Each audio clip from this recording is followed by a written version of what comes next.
동해 북부선 복원이 가지는 의의에 대해서 저의 생각을 말씀드리고 기록으로 남겨두려고 합니다.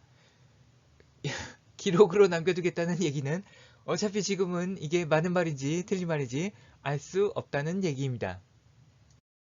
그저께 4.27 판문점 선언 2주년에 맞추어서 내년 말에 동해 북부선의 착공에 들어간다는 기사가 있었습니다. 여기 빨간 선이 동해 북부선인데 이것이 이어지면 금강산을 지나 만주, 간도 지방을 통해서 대륙으로 이어집니다. 동해 북부선이 연결된다면 곤륜산 삼지맥이 연결되는 것이라고 볼 수 있지 않을까 싶습니다. 아직까지 북한에서도 남한에서도 1만 2천 도통분자가 난 적이 없으니 이제 한반도와 대륙이 이어지면 이 예언이 실현될 가능성을 충분히 기대해 볼 수 있을 것입니다. 곤륜산으로부터 이어지는 지맥이 종축으로 한반도로 들어오는 반면에 한반도에서 횡축으로 나가는 축이 존재합니다. 사실 이 축은 지질학적으로는 너무 오래된 축이어서 지금도 기능을 한다고 보기는 어려울 수도 있겠지만 위에서 에너지가 공급되면 그것이 마중물 역할을 해서 이 라인 역시 활성화될 수 있는 가능성이 존재할 것으로 생각됩니다. 중국의 1대1로 전략과 루트인데 이것은 좀 사악한 정책에 가까운 것이 해당하는 경로에 있는 나라들의 경제를 망가뜨려서 중국의 식민지로 종속시키는 것에 가깝다고 생각됩니다. 이에 비해서 우리가 이어가야 할 선은 그렇지 않아야 할 것입니다.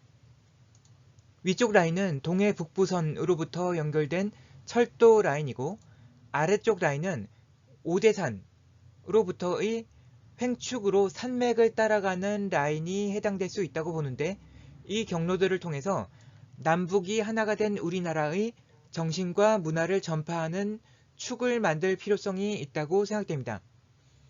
산을 따라간다는 것은 상징적인 의미가 있는데 전략적으로 충돌을 피하고 경계를 타고 간다는 것입니다. 이쪽에는 남방불교, 이슬람 문화권, 그리고 인도가 존재하는데 이들의 문화는 다른 외래 사상에 의해 쉽게 동화될 수 있는 성질의 것들이 아니라고 생각되고 억지로 변화시키려 하면 반작용이 일어날 가능성이 크다고 생각됩니다. 따라서 경계면을 타고 지나가면서 평화 공존과 공동의 번영을 추구하는 것이 바람직할 것입니다. 이러한 경로들이 성공적으로 완성된다면 짧게는 800년에서 길게는 3000년에 이를 수 있는 팍스 코리아나의 후천개벽 시대가 본격적으로 개막될 것입니다. 초당본 신구도에서는 이렇게 세계의 중심에 오대산 부근을 표시하였는데 대략 비슷한 위치인 용평 리조트의 바로 옆에 쌍용의 김성곤 회장님과 김미희 여사님의 묘역이 과거에 있었습니다. 지금은 이장해서 묘역은 없고 터만 남아있는데 저는 휴가 때마다 이곳에 갑니다. 저에게는 이곳이 초당선생 그리고 타너스님과 가장 가까이 닿을 수 있는 곳으로 느껴지기 때문입니다. 저는 이곳에서 오대산과 발왕산의 기운이 서로 만난다고 생각하며 이 위치가 후천개벽의 성지 역할을 할 수 있는 곳이라 생각합니다. 원래 이 자리는 초당 선생께서 묘역의 자리를 잡으신 곳인데 그 이후로 쌍용그룹이 잘 되었는가 살펴보면 그렇다고 하기는 힘들 것 같습니다. 하지만 저는 쌍용그룹에 충분한 마일리지가 쌓여 있어서 언젠가 다시 재기하고 도약할 수 있을 것으로 믿는데 최소한 이 자리에 묘를 씀으로써 발생한 대칭성 깨짐의 인과가 아직 해결되지 않은 상태로 보이기 때문입니다.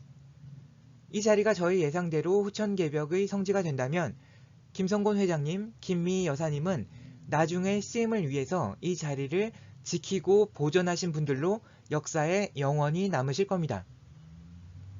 우리나라가 일제강점기와 동족상잔의 6.25 같은 비극을 겪은 후에 이제 비로소 세계 중심에 서기 위해서 나아가고 있듯이 쌍용그룹이 그동안 겪었던 많은 고난의 시간들이 앞으로의 800년을 위한 담금질의 기간이었을 것으로 저는 믿습니다. 모든 일은 천시, 지리, 인사의 3박자가 맞아야 성공적으로 이루어지는데 천시와 지리가 이미 갖추어졌다면 쌓인 마일리지를 어떻게 쓰는가는 후손들의 선택에 달려있을 거라고 생각합니다. 이는 쌍용 그룹에만 해당하는 이야기가 아니라 우리나라 전체에 해당하는 이야기인 것입니다. 들어주셔서 감사합니다.